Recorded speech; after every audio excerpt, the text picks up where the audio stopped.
I'm going to be teaching you everything you need to know to not only get started with pixel art, but to really kickstart your journey as an artist. To get started with pixel art, you'll need a computer, tablet, or mobile device. To draw the pixel art, you can use a mouse, drawing tablet, or your finger, whichever you prefer. There's a lot of software options to choose from, pixel art specific ones and more general art based ones. I use aseprite, which is pixel art specific, and I highly recommend it. But there are plenty of great free options too. Use whatever is available to you. Most art software use the same tools and workflow, so the skills are transferable anyway. If you want to get up to speed quickly, I have this aseprite tutorial series. To help illustrate some of the things in this video, I've created this little pixel art wizard. The process for creating this character was quite simple. I start with a silhouette, then define some features, cleaning up the line work, and adding color before refining even further. Shadow, line, color, refine. Has a nice ring to it. Using a silhouette is my preferred approach because it allows me to focus on the simple shapes and readability. And the silhouette can change a lot throughout as well, but the key shapes pretty much stay the same. Notice how these little areas add interest to what is essentially just a triangle. This isn't the only approach to making pixel art. You can start off with construction lines. This is especially helpful for mapping out the proportions of the character before adding any detail, and it can save you a lot of headaches later on. If you watch our good friend Brandon, you'll notice he likes to use this technique a lot. Thanks for the tip. Another process is to just go wild and lay down a really rough idea and clean it up as you go. I actually really like this, especially for backgrounds, because you can nail the vibe early on and just relax as you clean it up. Though it can be a little bit chaotic, especially if you don't know which direction you're going, so you may feel like it's not coming together for a while, but trust the process. You can even design in 2D if you prefer, and then shrink it down. This gives a nice starting point, but the character detail can change a lot depending on how far you shrink it. And these aren't the only ways to make pixel art. Everyone's process is unique. I'd recommend watching your favorite artists to see their process and try out a bunch of ways to learn what you find the most fun. No matter which way you like to work, you can always arrive at the same end point. Canvas size is a tricky one because it really depends on what you're trying to make, the level of detail you need, and the project you're working on. A good exercise for beginners is to try making the same thing in multiple different sizes like I did here. I probably could have went down to the 16 pixel size here because the silhouette translates well and the style is really simple, so you don't lose a lot of detail. But this character is part of an established project where size consistency will be key to make sure things don't look mismatched. If you're a beginner, I would recommend working small to try and get used to the importance of a single pixel. A single pixel can change the way something looks entirely, and this can easily be missed if you work in larger sizes. I have a challenge called September, which is designed to help you get used to the small size limits. Check out this video if you want to learn more. After I've done a silhouette in the right size, I try and put down some basic line work to map out the key areas. Here are some line work specific techniques.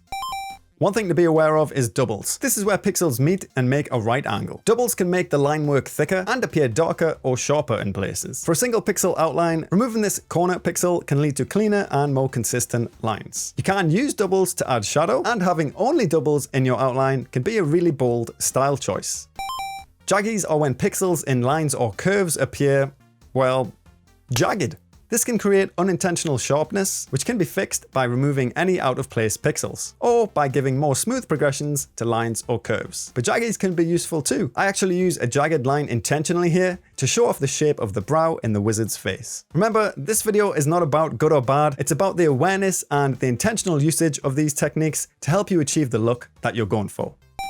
Art fundamentals is a huge area, so here are just some of the things I wish I knew when I was starting out. Let's take a look at a standard HSV color picker, where you select your colors in most art software. So you have your hues, which are basically just your colors. A red hue is currently selected. You have your saturation, which is the intensity of the color. This is increasing from left to right, from the neutral grays to the highest saturation. And value is how light or dark something is. This is the most important thing, which I'll get onto shortly, but value is generally increasing from bottom to top. I say generally because there's one very important thing to understand. Each hue has its own perceived value. If we look at the hues in black and white or grayscale, we'll notice that the yellow has the lightest value, while the blues and the purples have the darkest value. So how does this apply to the color picker? Well, we have 4 examples here with different hues selected: red, yellow, green, and blue. I've selected a color in the same position of all of them in the top right-hand corner. Even though they're in the same position, if we convert this to black and white, we can see that each of the values are very different. This is important to keep in mind when selecting your colors. Value is the most important thing to consider because it's how you give your art a sense of 3D form and depth using light and shadow. It really doesn't matter what colors you choose. If your value selections and value range is incorrect, it just won't look right. In art software, you can quickly check the values of your piece by placing a layer filled with black on top and setting that layer mode to color. It's actually not a totally accurate representation of the values, but it's good enough for a quick reference. Too many saturated colors in a piece can make the colors clash, be difficult to look at, and burn your eyes. And a lot of desaturated colors can look muted and washed out. You can use saturated colors sparingly and intentionally to add areas of interest and focal points. But remember, value is the most important. I wanted to show you this piece, which uses really highly saturated colors, but the value structure is still on point, so it works. There are lots of different types of contrast in visual art. Value, hue, shape, detail, just to name a few. High contrast between things means that there's a large difference, and low contrast means that these things are more similar. You can use high contrast areas to attract the viewer's eye, and low contrast for areas of rest and repetition. Contrast is relative though. If everything is low contrast, you get unity and pattern-like visual behavior. And for high contrast areas to stand out, you need those low contrast areas to allow it to do so. If I was to put in a bunch of texture and detail into the wizard's beard, for example, the face would stand out a lot less. Try and think how you can use contrast to emphasize the important parts of your work. Understanding how light and shadow works can help you shade things properly and use value to show the 3D form. If I shine a light at this ball, we can see factors that make up a basic light model. The ball blocks the light to create a cast shadow and darken the side of the ball. The darkest part of the shadow is where the ball makes contact with the surface, which is known as the occlusion shadow. On the lit side, we have our midtones and highlight. We have our terminator, where the light transitions to shadow. We also have bounce light, which is the light reflecting from the surroundings and back onto the object, increasing the value of the core shadow. It's not necessary to draw all of these factors in pixel art, as this might be too complicated depending on the size you're working in, but it's up to you and the style you're going for. One thing to remember, how shadow and light works really depends on the amount of light sources, their strength, and the surrounding environment. If you want to deep dive into these topics, I would highly recommend James Gurney's Color and Light. One thing I see quite often is if you don't consider the form and just shade around the outsides of the object, you get this effect known as pillow shading, which doesn't aid in describing the form of the object, making it look flat. Materials reflect light in different ways too. Notice how the matte yellow ball doesn't have a strong highlight as the light is diffused across the surface, but the glossy 8 ball and metal object have stronger highlights and reflect surfaces and objects. If you want to portray a particular material like wood or gold, consider how that material reflects light and use a value structure and range that helps show that. You may hear or see colors being described as warm and cool. If we look at these two colors, the central color appears cool compared to the red. And in this example, the color appears warm compared to the blue. It's actually the same neutral gray that appears differently because of the surrounding colors. If we look at the red and blue together, in this example, the blue is the cooler color and the red is the warmer color. But if we take that same red and put it against this new red, our original red on the left is now the cooler color. The thing to take away here is that colors are relative and will appear differently depending on the colors surrounding it.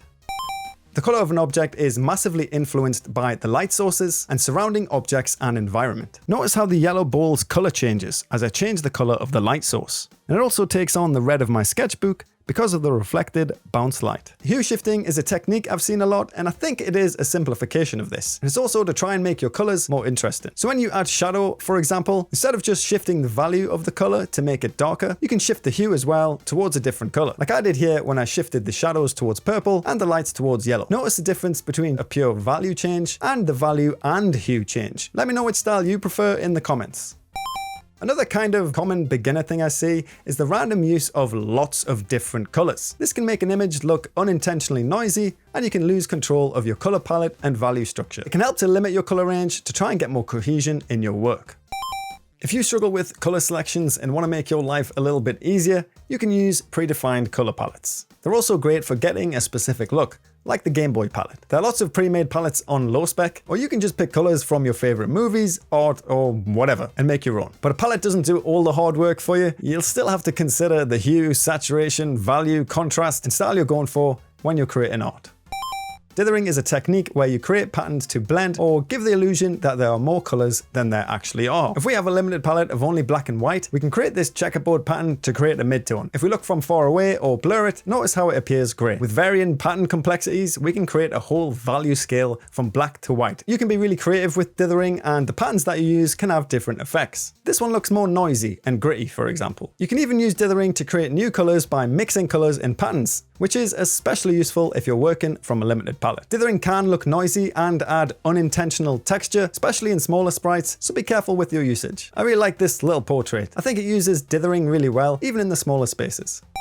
Anti-Aliasing, or AA, is a technique used to soften pixel art. To achieve this, we choose a color with a value which is between the two immediate colors. Here we see a circle with no anti-aliasing, so it looks sharp. The second has some anti-aliasing, which successfully softens the shape. But the third one has too much, which softens the circle, but also alters the shape by adding these corners. You gotta be selective and make sure it doesn't change the shape. In this example, we have internal and external anti-aliasing, but note that if the background changes, the effect of the external anti-aliasing stops working because of the value change. As I've mentioned a lot, the value is the most important, so you can be creative with the hue if you like. It can even be used to alter the appearance of your line work, making it appear thinner in some parts. Looking at the wizard, here's an example with too much anti-aliasing. It's really not required at all, but if I was going to use any as a style choice, I might use it to soften the beard. This is quite an advanced technique, I think, and you have to be careful with your application, but as some inspiration, this is one of my favorite examples of using anti-aliasing really well. Using shading or anti-aliasing techniques for the entire length of an outline can lead to an effect known as banding. This can make your image look immediately flat or noisy instead of helping to build the form. You can kind of see this with pillow shading, which I described earlier. There are a bunch of different outline styles. Here's a few that I can think of off the top of my head. A single black outline looks graphic or cartoony, and it's great for animation. A double outline looks really thick, as we saw earlier when we looked at doubles. You can use a normal outline with a different color. This can reduce the contrast and sharpness of the outline. There's a colored outline, which represents the area that it's outlining. We have a light source outline, which represents the area it's outlining and the direction of a light source. We have selective outline or sellout, where anti-aliasing is used in the line work to help describe the form. We have broken outlines, which is a form of selective outlining where parts of the outline are left out completely, again, to help describe the form. You can even use no outlines if you want. For the wizard, I've used a single pixel black outline because it fits into the style that I'm going for. I've also broken the outline a little in the hat to make that shape read more clearly. Doing pixel art with clusters in mind is the technique of pairing up pixels or multiple pixels to form chunks to describe areas, generally avoiding single pixels. A single pixel or orphan pixel can introduce noise or look out of place amongst clusters, but they can be used to add details, highlights, especially in small pixel art, and even introduce a noisy or gritty effect if that's what you're going for. The wizard's eyes are single pixels, which is necessary because of the size of the sprite, and also just because I like the way it looks. I thought this piece was really interesting because it basically only uses single pixels. And while it may look noisy and gritty, it works really well for the style of the piece. One thing to note when taking reference from retro game pixel art is the fact that some of these games were being displayed on CRT monitors, which, put simply, blurs pixels. If we look at the raw pixels of Rystar, an old Sega game, we see the pixels very clearly, might even be able to spot some banding and Jaggies, but none of that matters if we actually look how it was displayed on the CRT screens. In a 2017 interview, the creators of Sonic and Tails mentioned that once they were aware of this, they started designing everything to make use of the blurriness, even using it to create intermediate colors. While I can't say for sure that all retro pixel art games were designed intentionally for the CRT blurriness, it's something to keep in mind when looking for reference or inspiration, because today we mainly see the raw, clean pixels without any filtering. Using your knowledge of art fundamentals and pixel art techniques, as well as your own personal tastes, there are an endless amount of styles you can come up with. You might like the way one thing looks while someone else doesn't. There is no right or wrong style. But remember, making informed and consistent style choices can be helpful to ensure everything you're making looks intentional and fits into the world you're building. There is a lot of information in this video that I've been practicing for years and I am still learning. So please don't be discouraged if it seems like a lot. The most important part is that you're having fun and enjoying the journey, because art is a lifelong process. Make sure you subscribe for more art videos, and if you're interested in supporting the channel further, check out the Patreon and join the community on the Discord. I'd really appreciate it. Thanks for watching.